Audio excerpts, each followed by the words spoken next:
thought I'd go through and show you off some of my tanks before I go to bed.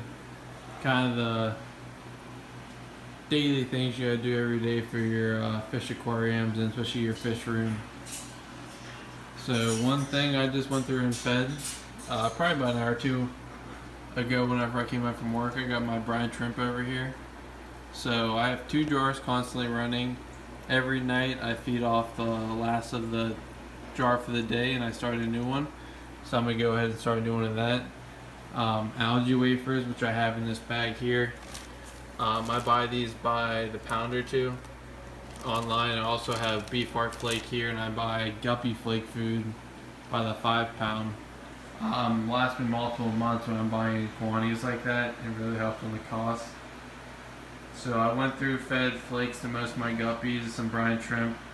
Almost every tank today got some baby brine shrimp. Especially over here, I'm trying to breed some zebra danios. So a little bit of a mess, but right here I put a pair of zebra danios in here. They bred for a day or two. They're always breeding, but I put the large river stone at the bottom so they couldn't eat the eggs. It's probably hard to tell, and I haven't bred these for long, but there are some fry in here, so they constantly get live food at least until I get the fry started. I think you can see some in the corner there. Hopefully it's... yeah. So I've never successfully bred these. I bred them once before, and the fry all died off because I wasn't feeding them live food because I didn't have it going at the time.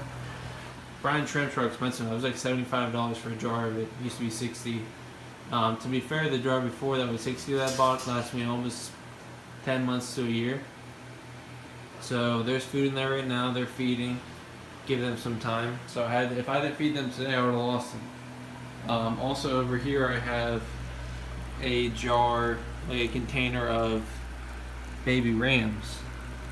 So you see those little guys in there. When I came home from work, they're still about to become free swimming, so I'm not feeding them food yet. But I dumped out half to almost all that water. I had fresh water from this bucket here that I fill up every time I do water change. So they got a little water change. I have young rams in here with a small sponge filter. They'll get some live food and some pellets to get them onto dry food. The baby plecos is essential. You feed them at least once or twice a day. So I put half an algae wafer in here. I broke it into pieces, and I think it's already gone. There's a little bit there that the rams pick at as well. So feeding those algae wafers morning and night for the plecos is very important. Changing the water for the fry, feeding the live food for those danios, or if I have baby rams going.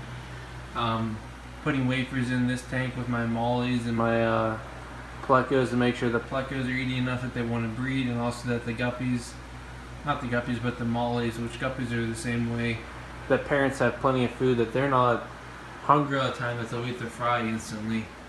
Fed the angelfish in here because I have a large number of them, trying to grow them out, and if you're not feeding enough and cleaning the water, they will not grow and do well. Put some live brine in my heavily stocked community tank of guppies, which I need to go through and sort males and females. I put the fry in there, and that's maybe a month's worth of fry and 3 months of growth, and they're already breeding there as well. So those will be assorted, which isn't ideal. I want to breed true to my strains, but I mean the guppies are just going crazy in there because the water's clean and the food is constantly there for them. These guppy tanks here, my half blacks are finally taking off with some fry.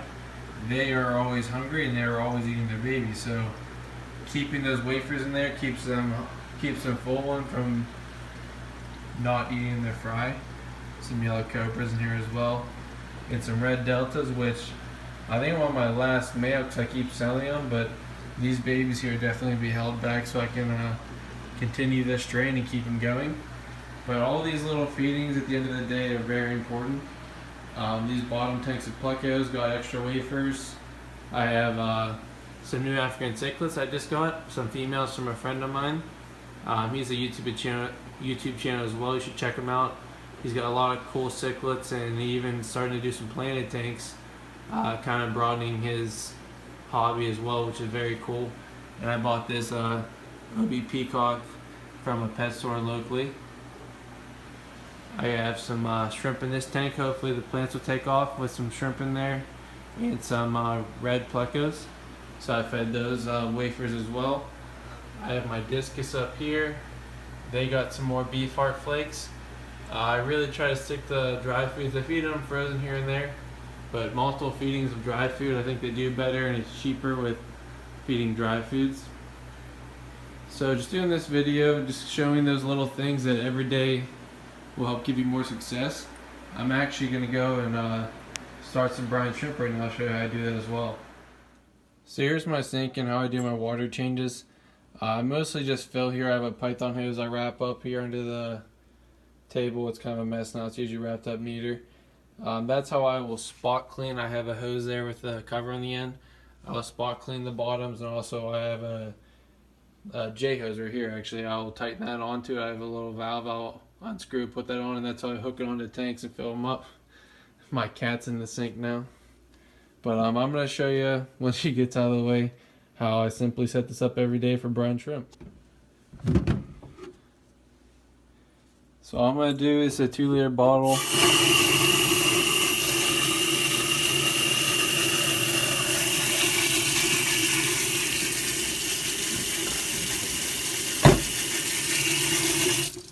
Simply fill that halfway up with tap water. Doesn't matter if it's hot or cold. I usually just do cold water because I'll put it in the fish room and it'll heat up as the eggs are hatching. Now going into my fridge, getting my brine shrimp. I have these dated to see how long they last me. See, I just bought these. And my last jar lasted me 9 months or so, from 2017. I will take a scoop of the brine shrimp, add to the jar, and this is half a teaspoon. I've done tablespoons in the past, things like that, but it's just way more than you're ever going to use, and you're using this every day, and it's very wasteful in my opinion. So using the very minimal that you need, and this still gives me tons of eggs. So this is enough to cover the top surface of the 2-liter bottle, and I'm only using 1 liter of water. Because when you do 2 liters, it's going to be 2 tablespoons of salt, and I'm only using 1 tablespoon. It's going to minimize on the amount of salt I go through, and the shrimp do perfectly fine that amount. Also prevents from a lot of splashing out of the bottle I have here and less salt getting on my walls. And this I buy from Angels Plus. There's other places you can buy them, but this is the place I've always gotten them from. A good friend of mine's always gotten it from here. Really good hatch rates. And keeping it in the fridge or freezer makes it last longer. So I'm going to store this way back in the fridge till tomorrow night. I'll use it again. And the only thing this needs now is some salt.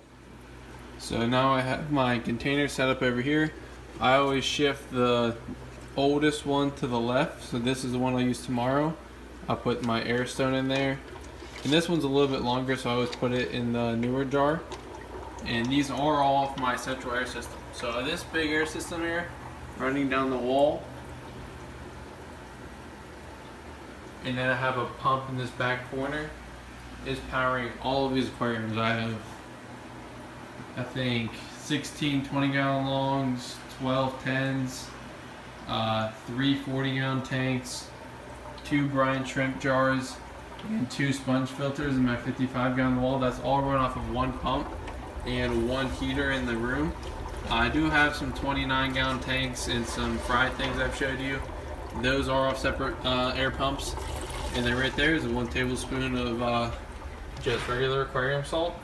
No dechlorinator, nothing too crazy. I've used marine salt things in the past. I've dechlorinated, I've used tank water. It really doesn't matter. I have great hatch rates out of this. If you want to stir it so you get less off the walls, you can, but some's going to end up there anyways. And once they hatch, the eggs will float. So I think most of the floated eggs, the ones that get caught on the walls anyway. So I think it's kind of irrelevant. I have my baster here. So those are pretty much ready to go for tomorrow. The next day I will remove this air stone in the morning, put it to the side. I don't put a light on it, nothing crazy. Whenever they hatch, all the shrimp will sink to the bottom and they'll wiggle, they'll be orange. So it doesn't matter if there's a light or not, you want to baster from the bottom slightly off so you don't get any unhatched eggs, if there are any, which are rare they are, and you're going to get a ton of brine shrimp. If you wait too long, like tomorrow night when I'm feeding that same jar, some will start to become free swimming and come to the top of the water. But at that point, they're already getting too old. It really doesn't matter what you're feeding, and you're just feeding off the rest of the water in the jar below the line of the hatched eggs. And I'll feed as much of those as I can. I'll dump the jar and I'll start all over again. So that's pretty simple, but it is a everyday thing. You miss one day, you feed them, you try to make a jar last 2 days, say I don't feed the whole jar on the left off tomorrow. They start getting old, they start dying there, it fouls the water and it becomes a whole mess. So it's not a lot of hard work, it's just consistent work. But I thought I'd at least post a video. I'm trying to post a lot more videos now. Selling more fish to my local store. I just joined a fish aquarium, like a fish club. So hopefully I'll have more footage on that kind of stuff and whether I like it, what the pros and cons are. But I just joined the other day. I haven't even been to my first meet yet. Hopefully another way I can sell my fish and get my breeding for profit. But here it is. It's kind of the daily fish room and wrapping it up for the night. You can see all my lights on the top. I already turned off on the timer. My room light is off. I have my manual lights here. I actually turn these off now. So these on the light remote. Those are my LED linkable puck lights. And I have my overhead shop light and my bird there hanging out. So he's tired. He's ready to go to bed.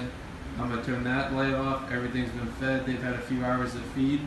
Plecos will graze overnight on their algae wafers because they're more active at night.